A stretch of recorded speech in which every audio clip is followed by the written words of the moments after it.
सुधांशु त्रिवेदी जी जवाब दीजिए, क्योंकि अभी तक राजनेता कह रहे थे, लेकिन आपने रिटायर्ड मेजर जनरल संजय मेस्टन साहब को सुना, वो कह रहे हैं कि दोनों जगह जोत जल सकती थी।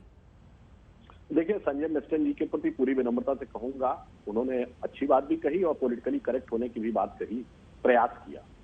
मैं विनम्रता से तीनों लोगों से पूछता हूं, इसी इंडिया गेट पे 1947 तक किंग जॉर्ज V की मूर्ति थी, और ये मृत्युंजय जी, प्रमोद कृष्ण जी काहे हटा दी थी?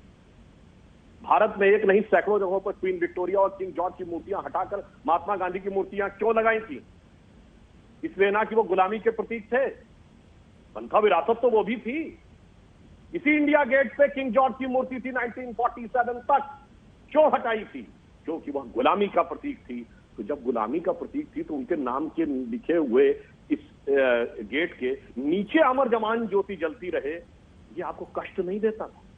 अगर मैं ये कहूं, एक वाक्य में पूरा कर लूं, और दूसरा, यदि वह सैनिक हमारे लड़े थे, तो मैं पूछना चाहता हूं, सेकेंड वर्ल्ड वॉर के समय 25 लाख की भारत की फौज थी, तो ब्रिटिश सैनिक सिर्फ 40,000।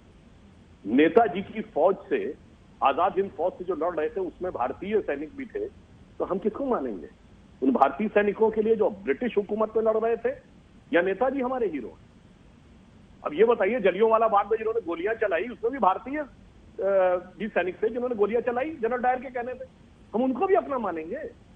इसलिए इस प्रकार के तर्क देना मेरे विचार से सर्वथा अनुचित है। और मैं एक पंक्ति कह के बात समाप्त करना चाहूंगा, अंजना जी, आज स्थिति क्या हो गई है कि विदेशी की मानसिकता, मैकाले मास की मानसिकता ने इस कदर हमें घर कर लिया है कि हम स्वतंत्रता का वास्तविक अर्थ ही भूल गए। राष्ट्र को सब लोग भूले, स्वार्थ है युग मंत्र सारा, वर्ग जाति विभेद की अब बह रही है कलुष धारा, वेशवाणी तत्व दर्शन दूसरों का यह कबीले, विकृति को हम ग्रहण करते निज प्रकृति को आज भूले, इस विदेशी नकल को अब अस्मिता क्या मान ले हम, हो गए हैं स्वप्न सब साकार कैसे मान ले हम, टल गया सर से व्यथा का भार कैसे मान ले हम। अब अस्मिता पर आइए, अब 19वीं सदी की मैकाले की मानसिकता और 20वीं सदी की मार्क्स की मानसिकता से बाहर निकलकर महान भारत के स्वाभिमान के साथ खड़े। आचार्य जी। सुधांशु जी, पहली बार मुझे आज लग रहा है कि आप विषय से भटकते जा रहे हैं, मार्ग भटकता जा रहा है आपका। मैं आप अपने गलत फैसले को सही ठहराने के लिए तमाम गलत उदाहरण पेश कर रहे हैं। की मूर्ति क्यों हटाई थी? पहली बार आप बौखला रहे हैं सुधांशु जी, मेरी बात को सुने बिना, मेरी बात को सुने बिना आप बौखलाइए मत। आप बहुत ही विद्वान प्रवक्ता हैं, मेरी बात को सुनिए। आपको मालूम है मैं क्या कहने जा रहा हूँ, इसीलिए आप मेरी बात को पूरा नहीं होने देना चाहते हैं। मैं प्रार्थना करता हूं आप मेरी बात को सुने, मामला राष्ट्र से जुड़ा हुआ है। सुधांशु त्रिवेदी जी, मेरी बात को कान खोल के सुनिए, पूरा देश सुन रहा है। आप अपने गलत फैसले को गलत तर्क से नहीं ढक सकते। अगर आप कहते हैं अमर जवान ज्योति गुलामी का प्रतीक था, तो इंडिया गेट को हटाइए, राष्ट्रपति भवन को हटाइए, कुतुब मीनार को हटाइए, ढा दीजिएगा तमाम इस अंग्रेजी साम्राज्य को, इस अंग्रेजी भाषा को मिटाइए। अमर जवान ज्योति हमारे लाखों शहीदों की शौर्य का प्रतीक है। अमर जवान ज्योति 1971 के भारत के स्वाभिमान का प्रतीक है। मूर्ति गुलामी का प्रतीक। सुधांशु त्रिवेदी जी, बीच में मत बोलिएगा, मैं आपके बीच में नहीं बोला। मैंने कहा सुधांशु त्रिवेदी जी, मेरी बात को सुनिए। अमर जवान ज्योति भारत के शौर्य के, त्याग के, तपस्या के, बलिदान का प्रतीक है। करोड़ों लोगों की भावनाओं का प्रतीक है। राष्ट्र प्रेम की धधकती हुई ज्वाला का प्रतीक है।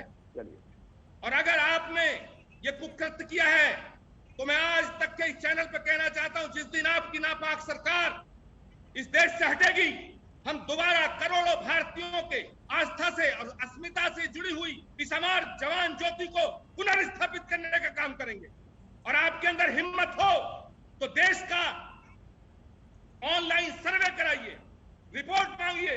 130 करोड़ हिंदुस्तानी अमर जवान ज्योति के हटाने के खिलाफ वोट देंगे। आप सत्ता के अहंकार में अंधे हो गए। अपने इस फैसले पे पुनर्विचार करिए। अमर जवान ज्योति को गुलामी का प्रतीक बता के जो तुम पाप कर रहे हो, उसके लिए भारत का इतिहास कभी तुम्हें माफ नहीं करेगा। सुधांशु जी। भाई, मुझे लग रहा है कि आवेश में अपना आपा खो गए प्रमोद जी। मैंने कब बोला कि अमर जवान ज्योति गुलामी का प्रतीक है? मैंने कहा किंग जॉर्ज की मूर्ति गुलामी का प्रतीक थी, क्यों हटाई थी? जवाब दीजिए उसका, बाएं दाएं मत भागिए। अगर कोई गुलामी का प्रतीक थी तो किंग जॉर्ज का नाम लिखे हुए छत कैसे स्वाभिमान का प्रतीक हो सकती है? अमर जवान ज्योति छत के नीचे कैसे हो सकती है? मैंने ये कहा आपके पास का प्रतीक था, आपका जो लगाव है किंग जॉर्ज के जमाने से वो समझा जा सकता है। रोंगटे खड़े होते हैं जब इंडिया गेट से निकलते हैं। वही तो मैं कहता हूँ, हमारा भी इस बात को लेकर शक होता था कि वो है, और वो जवान की जो ज्योति है वो बगैर नाम के है, उस पर नाम है तो सिर्फ किंग जॉर्ज का, उस पर नाम है तो सिर्फ किंग जॉर्ज का। गुलामी का प्रतीक वो है। हम उसको ढहाने की बात नहीं करते, पर स्वाभिमान के साथ उसे स्थापित करने की बात करते हैं। वरना आपने क्यों हटाया था किंग जॉर्ज की मूर्ति, बताइए? एक नहीं दर्जनों जगह आपने हटाई।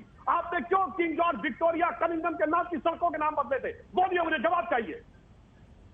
इसीलिए ये बात है कि आप भाग नहीं सकते गुलामी के प्रतीकों के साथ अपने को जोड़ते रहने के लिए और विक्टोरिया और भारत के बलिदानियों का अपमान करने के लिए। जॉर्ज की मूर्ति आज भी हटाने को तैयार है, हम विक्टोरिया की मूर्ति आज भी हटाने को तैयार किंग जॉर्ज की मूर्ति हटाई थी तो किंग जॉर्ज का नाम लिखे, छत के नीचे अमर जवान की ज्योति को रहने चाहिए। भाई जो पाप कर रहे हैं, बताइए, वो गुलामी का प्रतीक थी ना। भारत की जनता आपको देगी। हिंदुस्तान का इतिहास कभी आपको इस गुनाह के लिए माफ नहीं करेगा। आप सत्ता के अंधकार में अंधे हो गए। आप इस फैसले को बदलिए। ये भारत के करोड़ों लोगों की भावनाओं का सवाल है, ये भारत की अस्मिता का सवाल है, ये भारत के वजूद का सवाल है, ये भारत की सेनाओं के टपकते हुए लहू का सवाल है, ये भारत की सेनाओं के शौर्य का प्रतीक है, उनके पराक्रम का प्रतीक है। आप इस गुनाह से अपने आप को ढकना चाहते हैं, आप झूठ बोल रहे हैं, भारत की जनता को गुमराह करने की कोशिश कर रहे हैं।